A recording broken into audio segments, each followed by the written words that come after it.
ఇక డీటెయిల్స్ లోకి వెళ్తే రాష్ట్రం గత 5 ఏళ్ల పాలనలో అభివృద్ధికి నోచుకోలేదని ప్రజలు తమ కూటమి ప్రభుత్వంపై నమ్మకం పెట్టుకుని అఖండ మెజారిటీతో గెలిపించడం జరిగిందని ప్రజలు తమపై పెట్టుకున్న నమ్మకాన్ని ఉమ్ము చేయకుండా రాష్ట్రాన్ని అభివృద్ధి సంక్షేమం వైపు పరుగులు పెట్టించేందుకు కూటమి ప్రభుత్వం కృషి చేస్తోందని కాకినాడ ఎంపీ తంగెళ్ల ఉదయ్ శ్రీనివాస్ పేర్కొన్నారు. గురువారం తన క్యాంపు కార్యాలయంలో ఉమ్మడి తూర్పు పశ్చిమ గోదావరి జిల్లాల పట్టభద్రుల ఎమ్మెల్సీ అభ్యర్థి పేరాబత్తుల రాజశేఖర్ తో కలిసి ఆయన మీడియాతో మాట్లాడారు. ఎమ్మెల్సీ అభ్యర్థి పేరాబత్తుల రాజశేఖర్ ను అఖండ మెజారిటీతో గెలిపించారని ఎంపీ కోరారు.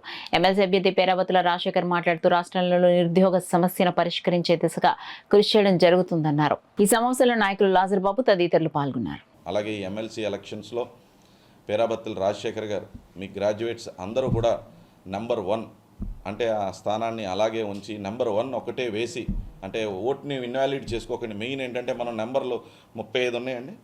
35 నెంబర్ని ఎలా పడితే అలా వేసేసి ఒక టిక్ పెట్టినా లేకపోతే అండర్లైన్ చేసినా నెంబర్ని తప్పు రాసినా సరే ఓటు ఇన్వాలిడ్ అయిపోద్ది. సో మీ ఓటు ఇన్వాలిడ్ చేసుకోకుండా 1 అనే నెంబర్ని మన పేరాబత్తుల రాజశేఖర్ గారి దగ్గర రాసి ఆయన్ని హయ్యెస్ట్ మెజారిటీతో అన్ని విధాలుగా ఈ కేంద్ర ప్రభుత్వంతో కలిసి ఎన్డీఏ కూటమి ముందుకు ఎలాగెళ్తుందో ఆంధ్రప్రదేశ్ని అభివృద్ధి చెందుతూ సంక్షేమం అందిస్తూ ఉపాధి కల్పిస్తూ ఎలా ముందుకు తీసుకెళ్తుందో 100% అలాగే మీరందరూ కూడా సహకరించి మళ్ళీ ఎలాగ మమ్మల్ని గెలిపించారో పేరాబత్తుల రాజశేఖర్ గారిని కూడా 1వ నెంబర్ పైన మీరందరూ ఓటేసి గెలిపించాలి.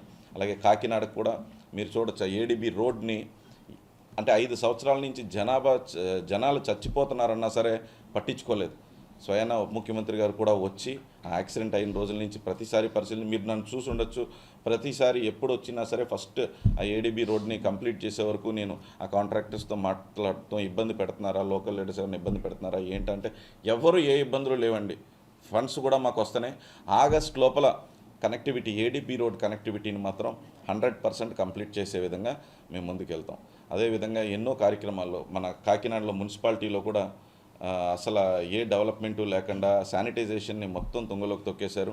ఆ శానిటైజేషన్ కూడా కలెక్టర్ గారు లాస్ట్ దిశా మీటింగ్లో కూడా నేను ఎమ్మెల్యే గారు అలాగే కలెక్టర్ గారు కూర్చున్నప్పుడు కూడా ఈ ఇంత బాగా జరుగుతుంది. మీ అందరికీ తెలుసు గత ప్రభుత్వానికి దీనికి తేడా ఏంటనేది.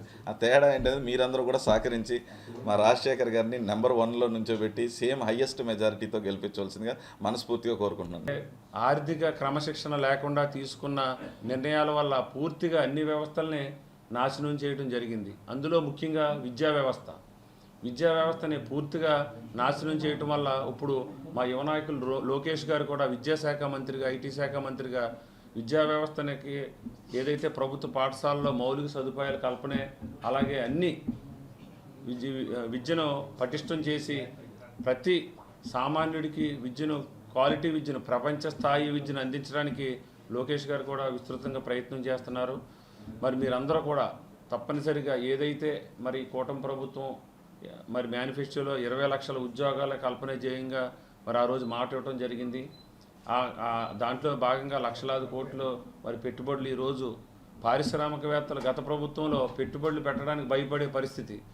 ఈరోజు మరి ప్రపంచ స్థాయి కంపెనీలన్నీ కూడా వాళ్ళకు భరోసా ఇచ్చి మరి కూటమి నాయకులందరూ కూడా మరి ఒక నమ్మకాన్ని కలిగించి మళ్ళీ పెట్టుబడిదారులందరినీ మన రాష్ట్రం వైపు చూసేలాగా మరి కూటమి ప్రభుత్వం పనిచేస్తుంది. రాబోయే రోజుల్లో ఖచ్చితంగా మన ప్రాంతంలో ఎక్కువ పరిశ్రమలు స్థాపించి తద్వారా నిరుద్యోగ యువతకి ఉద్యోగ అవకాశాలు కల్పించడానికి నా వంతుగా మరి ప్రభుత్వంతో కలిసి పనిచేస్తానని తెలియజేసుకుంటూ మరి ముఖ్యంగా మరి మన 2 జిల్లాల్లో కూడా మరి వ్యవసాయ ఆధారిత ప్రాంతాలు మనందరం కూడా రైతు ఫ్యామిలీ నుంచి వచ్చిన వాళ్ళం.